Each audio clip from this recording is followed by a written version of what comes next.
హైదరాబాద్లో భార్యను సుత్తితో కొట్టి చంపడం భర్త. రాజేంద్రనగర్ హైదర్ షా కోర్టులో ఈ ఘటన జరిగింది. నిద్రిస్తున్న భార్యను సుత్తితో హత్య చేశాడు భర్త శ్రీనివాస్. కుటుంబ కలహాలతోనే భార్యను చంపాడు. కొంతకాలంగా భార్యను టార్చర్ చేస్తున్నారు ఆ భర్త. చాలాసార్లు పోలీసులకు ఫిర్యాదు చేసింది. పోలీసులు సరిగ్గా స్పందించలేదనే విమర్శలు కూడా వస్తున్నాయి. భార్యను చంపాలని శ్రీనివాస్ ఎప్పటినుంచో ప్లాన్ చేశాడు. నిద్రిస్తున్న భార్యను సుత్తితో కొట్టి హత్య చేశాడు. భార్యను చంపి పిల్లలతో సహా పోలీస్ స్టేషన్కు వెళ్ళాడు హంతకుడు. తన భార్యను తానే హత్య చేశాడని పోలీసులకు చెప్పాడు శ్రీనివాస్. దీంతో ఈ ఘటన కలకలం రేగింది. అయితే కుటుంబ కలహాలే ఈ హత్యకు కారణమని తెలుస్తోంది. భార్యపై కక్ష పెంచుకున్న శ్రీనివాస్ ఆమెను ఎప్పటి నుంచో చంపాలని నిర్ణయించుకున్నాడు. కొంతకాలంగా భార్యను వేధిస్తున్నాడు భర్త శ్రీనివాస్. కుటుంబ కలహాలతోనే ఈ హత్య జరిగినట్టుగా తెలుస్తోంది. రాజేంద్రనగర్ హైదర్ షా కోర్టులో ఈ ఘటన చోటు చేసుకుంది. నిద్రిస్తున్న భార్యను సుత్తితో కొట్టి మరీ చంపాడు భర్త శ్రీనివాస్. చాలాసార్లు భార్య పోలీసులకు ఫిర్యాదు చేసినప్పటికీ పోలీసులు సరిగా స్పందించలేదని విమర్శలు కూడా వచ్చాయి. భార్యను చంపాలని శ్రీనివాస్ ప్లాన్ చేశాడు. దీంతో నిద్రిస్తున్న భార్యను ఇక నిద్రలోనే హతమార్చాడు.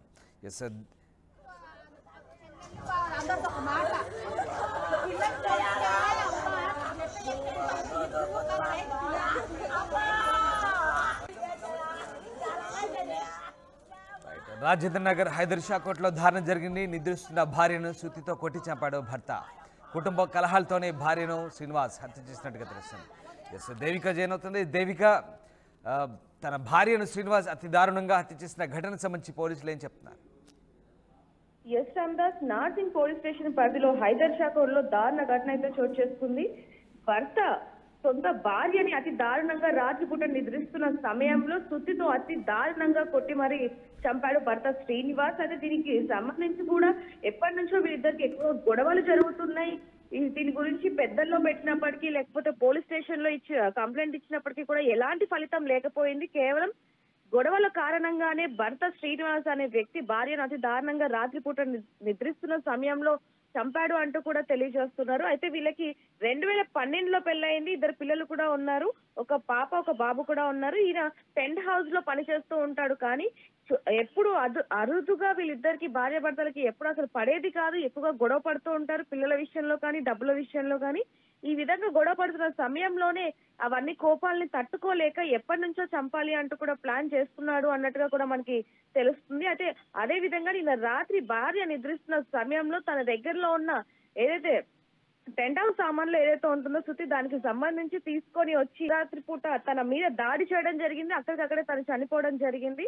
ఇక్కడ ఇంకొకటి ఏంటంటే షాకింగ్ విషయాలు రామ్దాస్, వెంటనే తన కొడుకుని తీసుకొని పోలీస్ స్టేషన్ కి వెళ్లి తన కొడుకు ప్రశ్నిస్తున్నప్పటికీ కూడా ఏమి చెప్పకుండా ఇక్కడే పోలీస్ స్టేషన్ కి వెళ్ళేసేద్దామని చెప్పి అక్కడికి వెళ్లి నా భార్య నేనే చంపాను అంటూ కూడా పోలీసుల ముందు ఒప్పుకోవడం జరిగింది. ఎవరైతే తన కొడుకు ఉన్నాడో కొడుకుని తీసుకొని కూడా వెళ్ళడం జరిగింది. కొడుకు కూడా షాక్ అయిన సందర్భాలు కూడా మనకు కనిపిస్తా ఉన్నాయని చెప్పాలి. ప్రస్తుతానికైతే దీనికి సంబంధించి కూడా కుటుంబాల కలహాలే వీళ్ళిద్దరికి కూడా ఎప్పటి నుంచో గొడవలు జరుగుతున్నాయి. గత కొన్నేళ్లుగా గొడవలు జరుగుతున్నాయి. విడాకులు తీసుకోవాలి అంటూ కూడా ఒకసారి అనుకున్న సందర్భాలు ఉన్నాయి. కానీ భార్య మాత్రం ఒప్పుకోలేదు అంటూ కూడా మనకి మరిన్ని వివరాలు కూడా తెలియజేస్తామంటూ కూడా పోలీసులు చెప్పడం జరుగుతుంది. Ramdas, thank you Devika. రాజేంద్రనగర్ హైదర్ షా కోర్టులో ఈ ధారణ జరిగింది. నిద్రిస్తున్న భార్యను సుత్తితో కొట్టి హత్య చేశాడు భర్త శ్రీనివాస్. కుటుంబ కలహాలతోనే ఆమెను చంపినట్టుగా తెలుస్తోంది. కొంతకాలంగా భార్యను వేధిస్తున్నాడు. చాలాసార్లు ఆమె పోలీసులకు ఫిర్యాదు చేసినప్పటికీ పోలీసులు పట్టించుకోలేదు, సరిగా స్పందించలేదనే విమర్శలు వస్తున్నాయి. భార్యను చంపాలని ప్లాన్ చేసుకున్న శ్రీనివాస్ ఇంట్లో నిద్రిస్తున్న సమయంలో ఆమెను సుత్తితో కొట్టి మరీ దారుణంగా హత్య చేశాడు.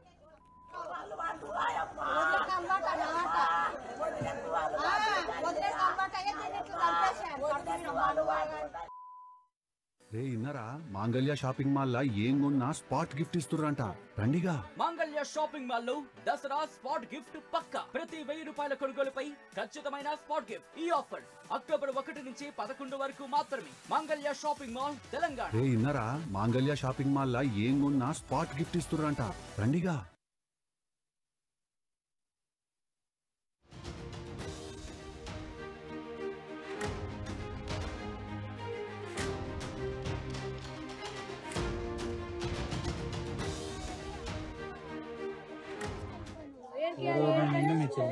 పిలిచినామండి మమ్మీ అని, వాళ్ళతో ఇట్లా ఉంది ఇట్లా అనుకోండి పిలిచినా తీసుకెళ్ళిపోయినా డైరెక్ట్ నార్సింగ్ పోలీస్ స్టేషన్ సార్ని చంపిన సార్ అని చెప్పాను. మీరు ఆడ విన్నారు కదా, చంపిందని ఆడ విన్నారు. నాటింగ్ పోలీస్ స్టేషన్ లో విన్నారు మీరు. పోలీస్ స్టేషన్ ఎందుకు తీసుకొచ్చినామని సార్ దగ్గరికి అని చెప్తున్నారు. మీరు విన్నారా మమ్మీని చంపేసిన ఆడ చెప్పిన స్టేషన్ లోపల చూడలేను, ఇట్లా అనుకోని ఉన్నాను. మేము చూడలేదు అసలు చనిపోయిందని చూడలేను.